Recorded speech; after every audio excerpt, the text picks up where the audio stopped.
Hello guys, welcome to my YouTube channel PCB Corner and again we are in organic chemistry। तो हमने last topic में बात की थी बेसिक स्ट्रेंथ के बारे में। तो मैंने आपको बताया था बेस क्या होता है। Base are those which have lone pair of electrons and which और who can donate lone pair to H+ ion, और जो अपने लोन पेयर को H+ आयन या कैटायन को दे सकते हैं उनको बेस बोलते हैं। तो जिसके पास अमाउंट ऑफ लोन पेयर ज्यादा होगा, आसानी से डोनेट कर सकता है, वो सबसे अच्छा बेस होगा। तो लगभग हम सारे क्वेश्चन कर चुके थे, सारे टाइप के basic strength, acidic strength, carbocation की stability and stability of carbanion, ये हम कर चुके हैं। थोड़ा सा रिवीजन कर लीजिए। अब एक टॉपिक में रह गया था जो कि मोस्ट इंपोर्टेंट है, सबसे इंपोर्टेंट टॉपिक है बेसिक स्ट्रेंथ का। सबसे इंपोर्टेंट टॉपिक जो है वो है basic strength of amine. Basic strength of amine, क्योंकि यहां पर जो क्वेश्चन वेरी करता है, मीडियम वेरी करता है, गैसेस मीडियम है या एक्वस फेज है या एक्वस मीडियम है नहीं है? तो दोनों में आंसर अलग अलग होएगा। अगर पेपर में आ गया तो सवाल है सर, अगर पेपर में आ गया तो हम किसको कंसिडर करेंगे? सर गैसेस को कंसिडर करेंगे या एक्वस को कंसिडर करेंगे? या तो क्वेश्चन में साफ साफ मेंशन होगा गैसेस फेज में आंसर बताओ या एक्वस फेज में बताओ।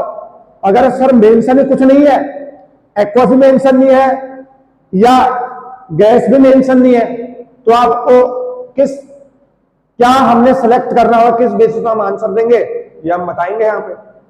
तो पहली बात एमीन की कर लेते हैं। एमीन की तो एल्काइल ग्रुप से NH2 अगर ग्रुप जुड़ा है उसको बोलते हैं एमीन। तो ये हो गया एल्काइल एमीन। ये पहला वाला अमोनिया है, ये प्राइमरी एमीन है, यह आपका सेकेंडरी एमीन है, यह आपका टर्सरी एमीन हो गया। सर अगर नाइट्रोजन से डायरेक्टली एक कार्बन अटैच है या एक एल्काइल ग्रुप अटैच है तो प्राइमरी एमीन, एक नाइट्रोजन से दो एल्काइल ग्रुप अटैच है तो सेकेंडरी एमीन, नाइट्रोजन से तीन एल्काइल ग्रुप अटैच है या तीन कार्बन अटैच है तो मेरे बच्चों उसको बोलेंगे टर्सरी एमीन। ठीक, तो देखिए मैं आपको बताए थे इस नाइट्रोजन के पास लोन पेयर ऑफ इलेक्ट्रॉन है, इसका मतलब है डोनेट कर सकता है, इसका मतलब है डोनेट कर सकता है। अब अगर ये डोनेट करेगा तो बेसिक स्ट्रेंथ बढ़ेगा, है नहीं है? अब मुझे ये बताओ, अगर गैसेस फेज की अगर हम बात करेंगे, जितना आपको आता है गैसेस फेज में वही आपका आंसर होगा। आपको पता है सर नाइट्रोजन में लोन पेयर है, इसको मैं और इलेक्ट्रॉन दो इसको, अगर नाइट्रोजन के पास इलेक्ट्रॉन का अमाउंट और बढ़ेगा तो बेसिक स्ट्रेंथ और बढ़ेगा। इसका मतलब है प्लस आई और माइनस आई में से कौन लगाऊंगा? सर प्लस आई वाले लगाएंगे। तो प्लस आई वाले लगाओ, नाइट्रोजन में लोन पेयर का अमाउंट बढ़ाओ, और नाइट्रोजन में अगर लोन पेयर का अमाउंट बढ़ाएंगे तो वो जल्दी से इलेक्ट्रॉन डोनेट करेगा। अगर इलेक्ट्रॉन का अमाउंट इलेक्ट्रॉन को जल्दी से डोनेट कर रहा है तो मेरे बच्चों हम कहेंगे वो सबसे अच्छा बेस है। तो यहां देखिए आपको पता है एल्काइल ग्रुप क्या होता है, प्लस आई शो करता है, ये भी इलेक्ट्रॉन डोनेट कर रहा है, ये भी प्लस आई शो करेगा, ये भी प्लस आई शो करेगा। तो नाइट्रोजन के पास अमाउंट ऑफ इलेक्ट्रॉन और ज्यादा होंगे, अगर अमाउंट ऑफ इलेक्ट्रॉन और ज्यादा होंगे तो ये और अच्छा बेस कहलाएगा। तो बेसिक स्ट्रेंथ इसका और अच्छा होगा, मजबूत होगा। यहां पर ये भी R+I ग्रुप शो कर रहा है, ये R भी +I ग्रुप शो कर रहा है। हाइड्रोजन के इंडक्टिव इफेक्ट 0 कंसिडर करते हैं हम लोग, तो यहां पर दो +I है, तो ये भी लोन पर अब इलेक्ट्रॉन को, अमाउंट ऑफ इलेक्ट्रॉन को बढ़ा रहा होगा यहां पे, तो ये भी बेसिक स्ट्रेंथ को बढ़ाएगा। ऐसे ही यहां पर एक एल्काइल ग्रुप है तो ये और देगा इलेक्ट्रॉन, तो नाइट्रोजन में ये भी इलेक्ट्रॉन को बढ़ाएगा। यहां पर लोन पेयर है लेकिन कोई यहां पर +I ग्रुप नहीं है, तो यहां पर लोन पेयर का अमाउंट उतना ही रहेगा, तो बेसिक स्ट्रेंथ होगा, फिर भी बेसिक होगा। तो बताइए सबसे ज्यादा अमाउंट ऑफ इलेक्ट्रॉन कहां बढ़ रहे हैं? यहां बढ़ रहे हैं, फिर क्या होगा? सर जल्दी से इलेक्ट्रॉन डोनेट करेगा, जल्दी से लोन पेयर ऑफ इलेक्ट्रॉन को डोनेट करेगा, कैटायन को या H+ को, तो ये सबसे ज्यादा बेसिक स्ट्रेंथ शो करेगा। तो गैसेस फेज में तो आपको जो कॉन्सेप्ट आता है कि sir maximum +I group, maximum basic strength, यह आपको याद करना है। हालांकि हम इतने क्वेश्चन करते हुए आ रहे हैं, इसमें आपको कोई दिक्कत नहीं है। ठीक है, तो गैसेस फेज में तो कोई दिक्कत नहीं है नहीं है? बात आती है एक्वस फेज में, तो गैसेस फेज में अपना आंसर सेम है। सर ज्यादा प्लस आए होंगे तो ज्यादा बेस होगा, ज्यादा बेसिक होगा, आसान से इलेक्ट्रॉन डोनेट करेगा, ज्यादा बेस है, कोई समस्या ही नहीं इसमें। पेपर में आते हैं, नीट में क्वेश्चन पूछा जा चुका है, जेईई में भी यहां से क्वेश्चन पूछा जा चुका है, very very important, very very important. ठीक, अब हम बात करते हैं एक्वस फेज में, फिर हम बताएंगे आपको लास्ट में, आपको पेपर में अगर कुछ नहीं दिया होगा then what you have to consider, आपको क्या कंसिडर करना पड़ेगा, हम किस बेसिस पर आंसर लिखेंगे, हम आपको अगले उसमें बताने वाले हैं थोड़ी देर बाद। अब एक्वस फेज में आपको आंसर बताता हूं। एक्वस फेज में जो होता है, अगर मुझे बेसिक स्ट्रेंथ का ऑर्डर पूछेगा, एक्वस फेज में अगर बेसिक स्ट्रेंथ का ऑर्डर पूछेगा, ये तीन चीजों पर डिपेंड करता है। एक तो इंडक्टिव इफेक्ट पे डिपेंड करेगा, इंडक्टिव इफेक्ट पे, और दूसरा सॉल्वेशन पर डिपेंड करता है। सॉल्वेशन का मतलब हो गया स्टेबिलिटी ऑफ कंजुगेट बेस, और सॉल्वेशन का मतलब हो गया कि हाँ भाई कोई एमीन जो कंपाउंड है वो वाटर के साथ हाइड्रोजन बॉन्डिंग बना रहा है, जो ज्यादा हाइड्रोजन बॉन्डिंग बनाएगा उसका सॉल्वेशन ज्यादा होगा। और स्टेरिक हिंड्रेंस की बात करते हैं, स्टेरिक हिंड्रेंस का मतलब है नाइट्रोजन से जितने ज्यादा बड़े बड़े ग्रुप जुड़े होंगे वो सॉल्वेशन को घटाते हैं।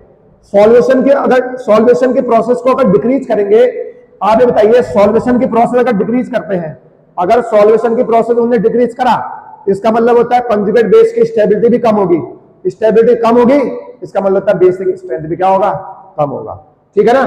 तो मैं आपको एक चीज बता रहा हूं, मान लीजिए दो ऑप्शन है मेरे पास, CH3N, CH3 एक ही है, CH3NH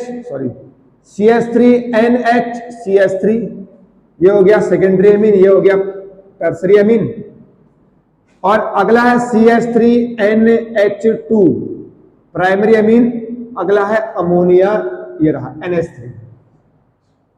ठीक है ना। अगर ये जो मान लीजिए R ग्रुप है, suppose this is R group, suppose this is R group, अगर ये R ग्रुप जो है, ये भी R है, मान लो ये भी R है अभी फिलहाल, और ये भी R है, अगर मान लीजिए R ग्रुप जो है वो CH3 है, सब में R ग्रुप अगर CH3 है, देखो मैं बात कर रहा हूं प्राइमरी अमीन, सेकेंडरी अमीन और टर्सरी अमीन। ठीक है, अगर ये R ग्रुप CH3 है तो जो मेरा ऑर्डर होगा, अपने का जो ऑर्डर होगा बेसिक स्ट्रेंथ का, वो होगा 2 degree, 1 degree, 3 degree, then ammonia. याद कर रहे हैं आपको, बस पेपर में आएगा, हूबहू आंसर लिखना है। अगर R ग्रुप मिथाइल है तो सब एक्वस सॉल्यूशन में सेकेंडरी अमीन सबसे ज्यादा बेसिक स्ट्रेंथ शो करेगा, फिर प्राइमरी अमीन शो करेगा, फिर टर्सरी अमीन शो करेगा, फिर करेगा आपका अमोनिया। अगर लेकिन R ग्रुप जो है वो C2H5 है, अगर R ग्रुप सब में C2H5 है तो आपको सेकेंडरी अमीन, फिर टर्सरी अमीन, फिर प्राइमरी अमीन, देन अमोनिया। आपको इस आंसर को याद करना है। ठीक है ना। और क्या क्या फैक्टर पे डिपेंड करेगा, इंडक्टिव इफेक्ट, सॉल्वेशन और स्टेरिक हिंड्रेंस, तीन फैक्टर पे डिपेंड करता है, इसलिए इसका आंसर 3 डिग्री, 2 डिग्री, 1 डिग्री और अमोनिया नहीं आता है। ठीक है, आप याद कर लो। देखो R ग्रुप है, R ग्रुप अगर CH3 है, CH3 का मतलब स्मॉलर ग्रुप, C2H5 मतलब लार्जर ग्रुप। मान लीजिए अगर मान लो स्मॉलर ग्रुप है, देखो 213 आंसर आएगा, 213 का मतलब 213 means 2 degree, then 1 degree, then 3 degree, then ammonia, है नहीं है। अगर if R is C2H5 it means larger than CH3, then answer is 2 degree, 231, इसको याद कर सकते हैं, 213 और 231 याद कर लो। अगर R ग्रुप छोटा है तो 213, 2 degree amine, 1 degree amine, then 3 degree amine, then ammonia. ये इसका बेसिक स्ट्रेंथ का ऑर्डर हो जाएगा एक्वस मीडियम में, है नहीं है। अगर हम बात करेंगे if R is C2H5 it is larger group than CH3, then answer is 231, answer is 231। देखो 231 is greater than 213, ये सीक्वेंस याद करो, याद रहेगा।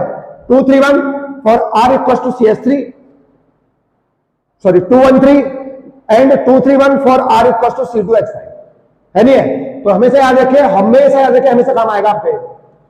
ठीक, तो अब सॉल्यूशन क्या है? सॉल्यूशन का मतलब हो गया, हाँ भाई अमोनिया जो है वाटर के साथ हाइड्रोजन बॉन्डिंग बना रहा है। कैसे?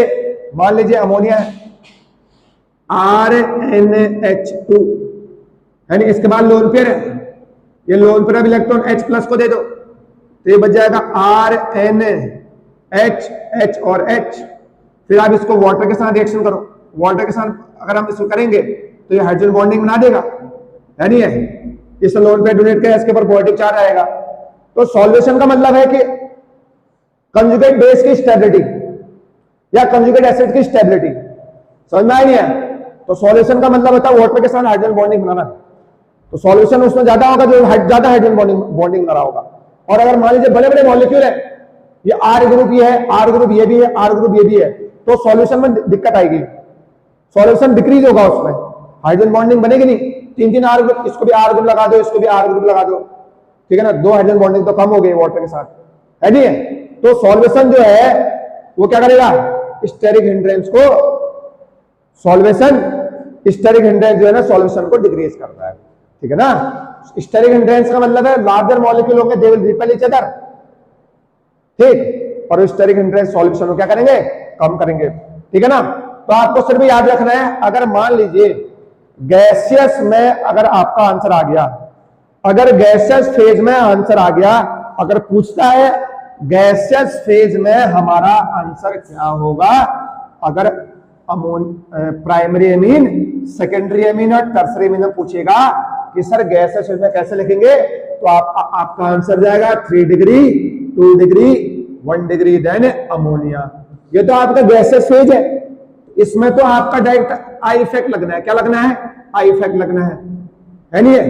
टर्सरी एमीन है, प्लस आई ज्यादा है, लोन तरफ इलेक्ट्रॉन ज्यादा होंगे, आसानी से इलेक्ट्रॉन डोनेट करेगा, सबसे अच्छा बेस होगा, बेसिक स्ट्रेंथ सबसे बढ़िया होगा। ये तो आ गया गैसेस में, गैसेस फेज में। अगर हम बात करेंगे एक्वस फेज में, मैंने बताया आपको अगर R जो है वो है CS3, देन आंसर इज 213, 213, 213 होएगा। और if R equals to C2H5 larger group, तो यहां पे 231 होगा, 2 से 31 कर दो आप, 231 कर दो, है नहीं है? 231। तो ये कुछ तरीके हैं याद करने के। अमोनिया का इससे बाहर क्वेश्चन आएगा ही नहीं।